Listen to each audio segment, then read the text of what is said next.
Welcome to today's video in which we will be looking at the IGCSE English language paper.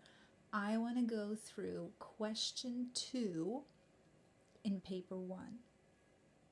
And we're going to go through a past paper to show you how to approach these questions. So the paper that I have is the 2023 February-March exam. This has the 0500 code, and you can download this. I'll include a link below. You are advised to spend 35 minutes on question 2, which includes reading time.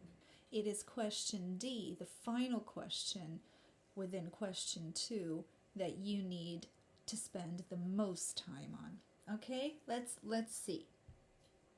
Okay, so here is the text. This one's pretty long actually. So for you to be able to see what I'm reading, I have made it larger. So here we go. Taxi into the Delta. The narrator, Susan, recalls first arriving from the town of Saranga with a large group of tourists for a 2-day safari along a river delta with the Okavango Polars Trust, OPT. Susan went to work with the OPT, staying in the area for over 9 years. After a quick briefing, we boarded our Mokoro, expertly crafted from the trunk of an ebony tree. A Mokoro is a dugout canoe propelled by a polar standing upright in the rear, pushing a long wooden pole off the riverbed.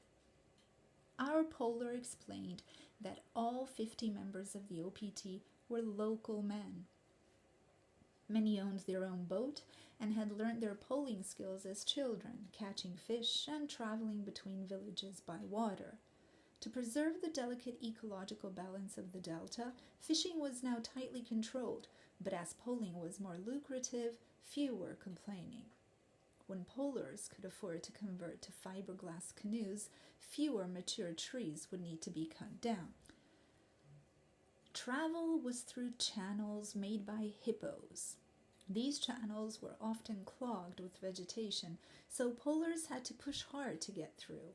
Sometimes a male hippo decided that he didn't want commuters using his channel, rising unexpectedly out of the water, huge mouth gaping and honking warnings at the traffic. Hippos always had right of way, and polars had to be alert. Sometimes they'd spend days opening new channels to avoid aggressive hippos. There were some terrifying near misses. I will never forget the utter tranquility of swishing through the water lilies in the open lagoons that first day. I consciously took a snapshot memory, breathing in its essence as an antidote to my stressful life. As I lay back on my backpack, the Mokoro seemed to glide, gently floating as though blown through the perfectly clear water. The polar for our group, an old man called Baruti, commanded respect from the other polars and had a persuasive, easy manner with locals and tourists alike.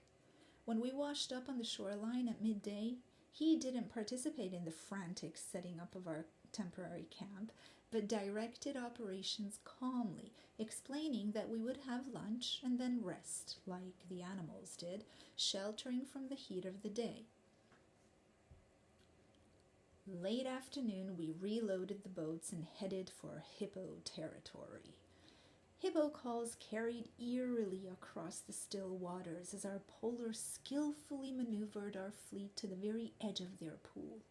Experience guided the approach towards the shadowy outlines huddled together, spouting, chuffing, and grunting in the water. One imposing male took exception to a Mokoro edging a little too close to him, causing its brash young polar to scuttle back hastily into the shelter of the reeds to the raucous amusement of the others. Around the campfire that night, we discovered We were the first group to book directly with the OPT since it was started by Baruti as a community-owned ecotourism business. As our wood fire smoke drifted skywards, I was inspired by the genuine friendliness of the polars, their dreams of working for themselves and a better future. I discovered they had already cleared wasteland near Saranga to use as a permanent camp, planned a solar-powered shower block for guests, and hoped to buy a truck.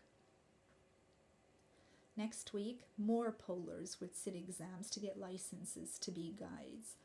They'd need to demonstrate they had the skill to cater for the broader range of tourists seeking more authentic and affordable ways to explore the area that they hoped to attract. Part of the exam was identifying animals by their English names.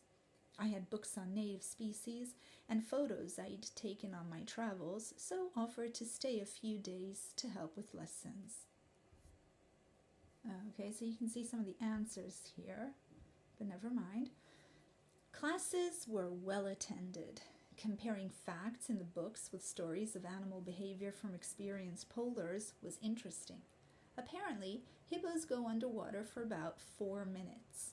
However, this was vehemently denied by one very young polar who'd insisted that when he hunted hippos, they stayed underwater for hours.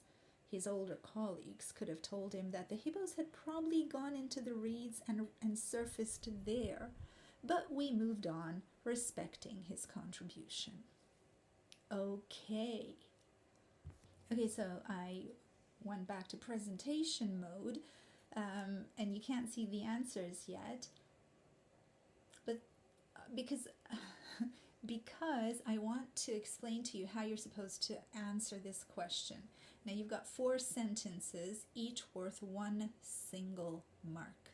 You've got a part of the text underlined, and you are supposed to find a word, but normally 2 words, right next to each other in the text that means what is underlined in the sentence. So for example, the first one, it says, Susan attended a short meeting to receive information before getting into the boat. You can rely on your memory of the text, what you read in the text. So there are specific places that you need to search. I would start at the very beginning, and usually you'll find some of them at the very beginning. So for example, this one, if we look at the first paragraph, we see it immediately. A short meeting to receive information. So in line 1, we have after a quick briefing. Okay, it's right there in line 1. Now I'm going to reveal all the answers. Here you go. So the second one, a wooden mokro is skillfully made by carving out a mature tree. That is also in line 1, because you can see expertly crafted are the first 2 words of the second sentence. So let's see, number 3 is to pass their licensing examinations, polars would need to show that they were able to meet the needs of a wider variety of visitors. And that is at the end somewhere. What line is that in? Can't find it right now, but it's towards 30 something. A broader range. Where is that? Here, okay, 36.7, I found it. It's in line 37. And the last one, number 4, one polar passionately and forcefully argued against the suggestion in the book. That was at the very end, and that is in line 45, 43, 43, vehemently denied, okay? So what you have to keep in mind is usually it's just 1 or 2 words that they're looking for. You don't want to add any more because it won't be accepted. Question 2b. Now, you've got a paragraph or a section of the text, and you have 3 underlined words. You need to define the words, or explain what the writer means. Okay, so let's see. I'm not even going to read the whole thing. I'm just going to read from where I see the first underlined word. So, to preserve the delicate ecological balance of the delta. Okay, I'm going to stop there. To preserve, well, what does that mean? You can add something very simple like keep or save. To save the delicate ecological balance of the delta, right? Next one. Fishing was now tightly controlled, but as poling was more lucrative, few were complaining. Nobody was complaining because poling was more lucrative than fishing.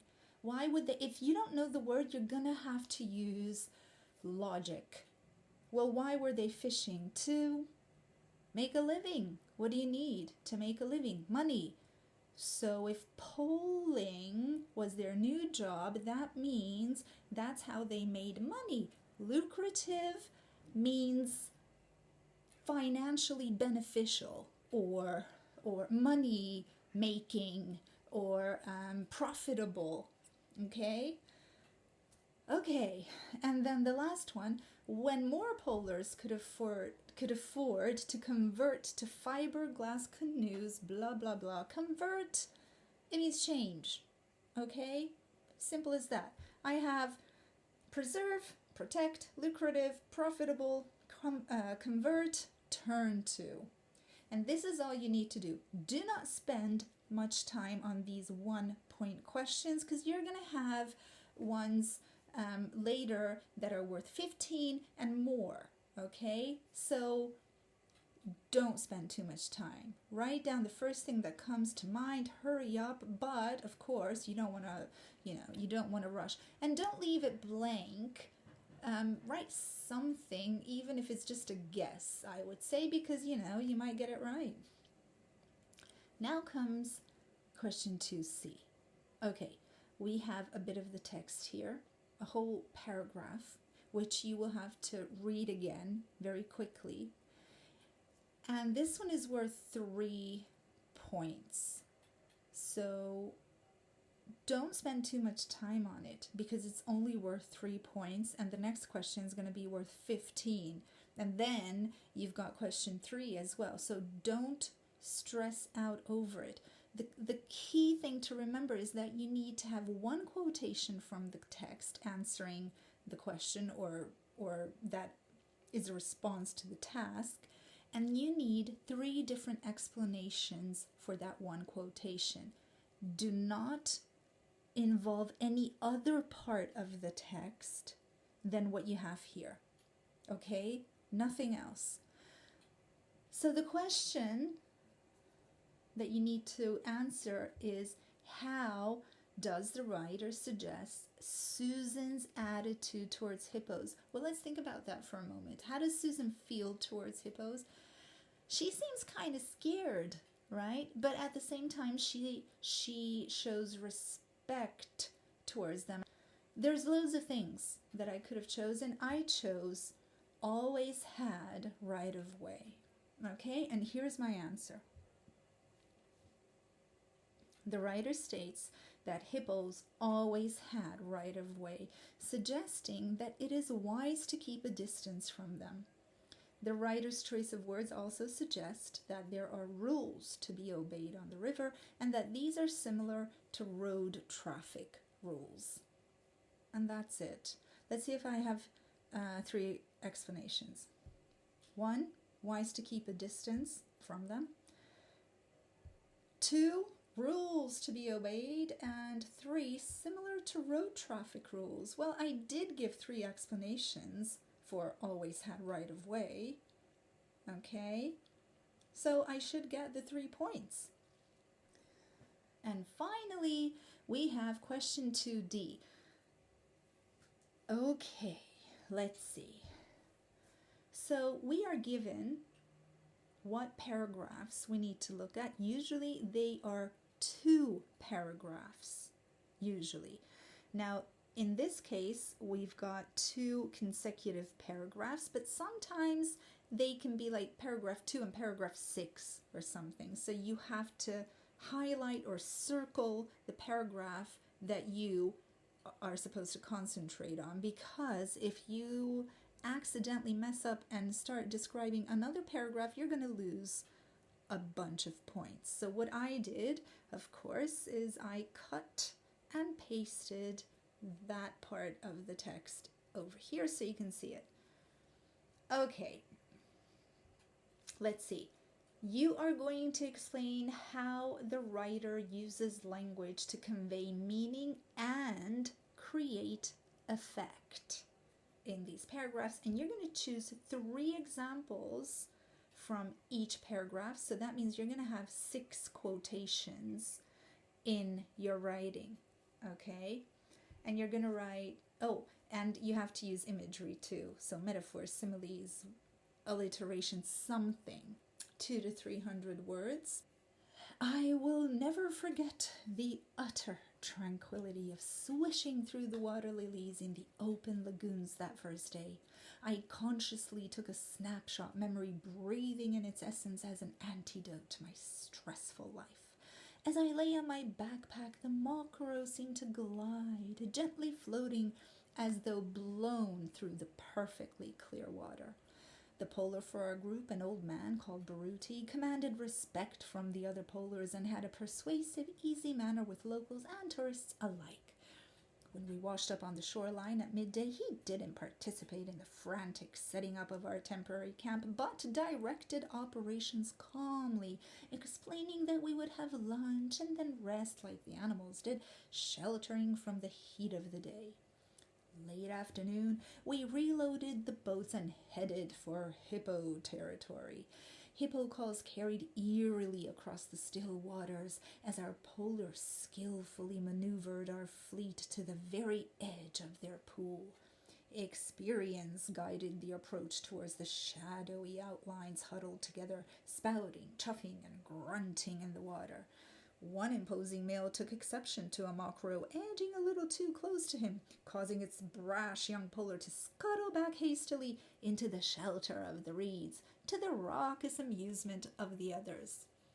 Okay, I hope you heard the emphasis in my voice. I tried to put a lot of it in there for you to better understand the effect of some of the imagery and the word choices here.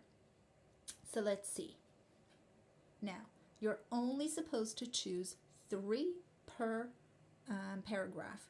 Now, immediately you gather that the first paragraph, so paragraph 4 in this case, everything is described as being really peaceful and calm. And then there's a contrast in the next paragraph when they're headed for hippo territory, because it makes it sound scary, okay? And we've got a bunch of words there to suggest danger. I have highlighted a bunch of things. Utter tranquility.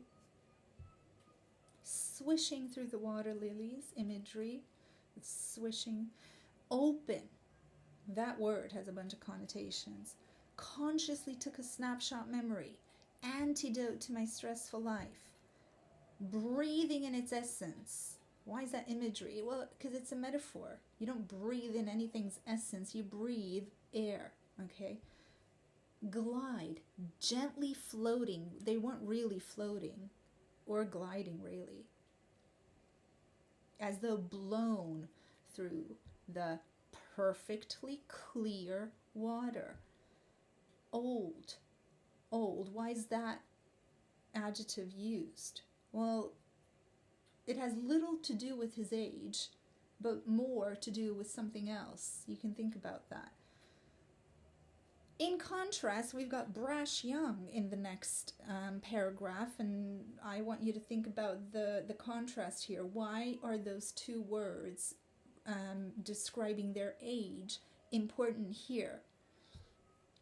Back to paragraph 4, commanded respect. That has to do with old as well. Persuasive, easy manner. Directed operations calmly. Very important. And then we've got the brash young polar scuttle back hastily. What effect does that have? What do you imagine? If I hear the word scuttle, immediately I think of a mouse or some tiny rodent who moves its legs really, really fast. Raucous amusement, okay? Raucous means loud, amusement. So loud amusement, loud laughter, right? That's what it means. Headed for hippo territory. I hope I stressed that enough when I read the text. We've got alliteration there. Why? Eerily, we kind of mentioned that. Skillfully maneuvered is something you can choose. Shadowy outlines huddled together. Imagery. What is the effect of the imagery used here? Spouting, chuffing, grunting, onomatopoeia. What does it sound like? What effect do these sounds have on the people? Why would animals give out these sounds? Grunting sounds don't seem very inviting, right? So think about what that can suggest. And here we go. I've got all the explanations around the highlighted things. Well, utter tranquility, I don't have anything written there, but it's peacefulness, okay? Complete peacefulness, utter tranquility. And then we've got swishing through the water lilies. That just adds to the beauty of this peaceful environment. Swishing, even the sound, onomatopoeia, the sound of it makes everything so peaceful and beautiful, okay? Consciously took, open.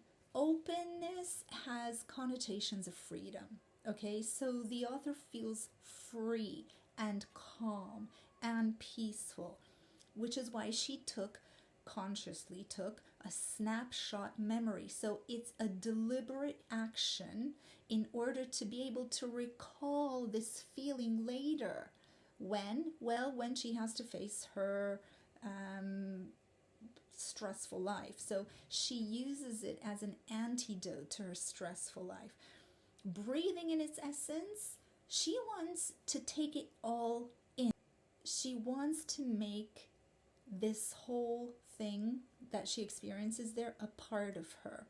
The clean air, right? The essence is the clean air. I said she wants to cleanse her body and her soul. Okay, perfectly clear. Oh, sorry, no, where are we? Glide, gently floating as though blown through the water. So floating and gliding has connotations of flying, of course. You think of flying immediately, and weightlessness. Why does she feel weightless? Well, because she's not carrying the burdens of her stressful life, okay?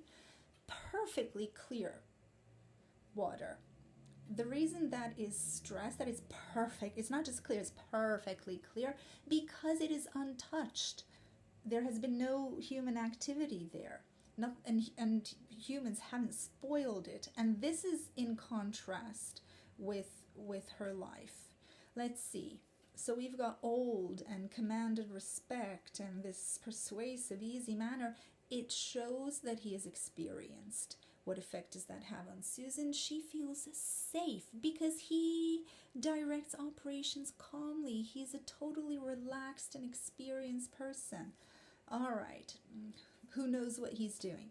Okay, next we've got headed for hippo territory, a sense of danger. Our attention is drawn to headed for hippo territory. That means territory is important because the area belongs to the hippos. Humans really have nothing to do there, right? Eerily is next, ghostly, right? They don't know what to expect, and they don't know where the hippos are exactly. Where I say not knowing where they are exactly, well, the hippos, they know where they are, but they don't know where the hippos are exactly, because all they can see is shadowy outlines, which we'll get to in a minute. Skillfully maneuvered.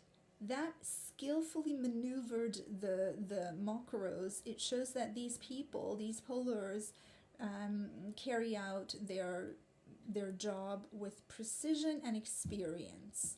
Okay, then we've got shadowy outlines huddled together. So they are in a group, which makes them even more dangerous. Shadow, okay, that immediately brings up dark images, scary, horrific images even.